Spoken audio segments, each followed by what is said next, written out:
the Wetland International's first conference is being held here. And you are taking the Diyasuru Park as a good example. Wetlands, certainly like elephants and others, are a sort of a disappearing either species or disappearing landmarks. How do we preserve them? That's the issue. Not only in urban area, but even in other areas, the wetlands are disappearing. Partly the need of development, partly the need for people to live. Nevertheless, development and population expansion has taken its toll on wetlands. So what you have undertaken is how to preserve it. And that's one objective which we all agree with. If you look at this, about 500 years ago, this whole area was covered by wetlands. Whether you took the Muthurajawala to the north, the swamps of Muthurajawala, or this whole area, which was completely wetlands, sometimes swamps, in which a fortress was erected to safeguard cinnamon trade and to drive away the rival armies of the north, and down even towards the south. You would see them. But gradually you have seen it being filled up, but we've still been able to preserve our wetlands, and the minister and the corporation has done a good job. We have to emphasize, and we certainly will give priority to saving our wetlands. So this Diyasuru Park is one of them. We are also now planning to have another tourist attraction of 1,000 acres of wetland in down south, in an area in Bentota called Deduwa. It's 1,000 acres next to Lunuganga, which also was the residence of late Geoffrey Bawa, the famous architect. So that will be really large. How do you preserve the wetlands?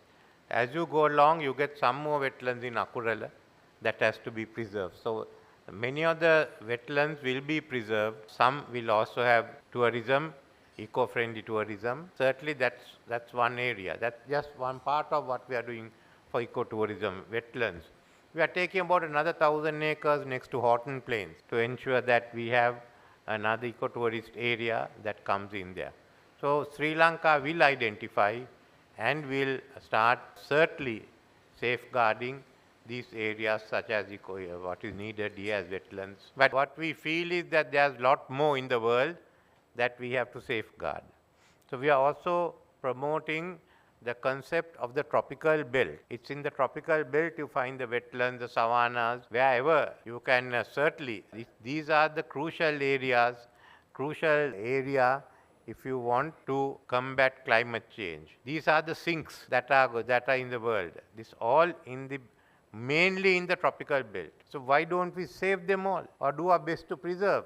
You look at Amazon. The Amazon is vanishing. We should preserve these. In Africa, but what are we to do? Let's take all these things, whether it be wetland, whether it be forest, whether it be grassland, and let's see how many of them can have commercial value, not for businesses, but as a part of eco movement. Who are prepared to come spend in money, because I don't think you are going to get that much of money coming in from the developed world. It will most probably at the moment ending up either in Ukraine or in Gaza, but certainly it's not going to end up anywhere here. So we have to look after ourselves. So let's see how many commercial projects we can find in the wetlands. We are also looking at the role that the Indian Ocean can play as a sink. It's even greater. We are now promoting a concept. Let's see how we can certainly commercialize these areas, not for normal development, but certainly for the environment. How much can we do for green financing, for green economics to get credit? So this is what we have to now look at. The environment in our regions, in the tropical belt, is under threat, and we should not be looking at money to come from outside. That money is not available. So we have to resort to our own ways of raising money commercially to safeguard the environment and the tropical belt. The government of Sri Lanka is also now preparing legislation for a international climate change university.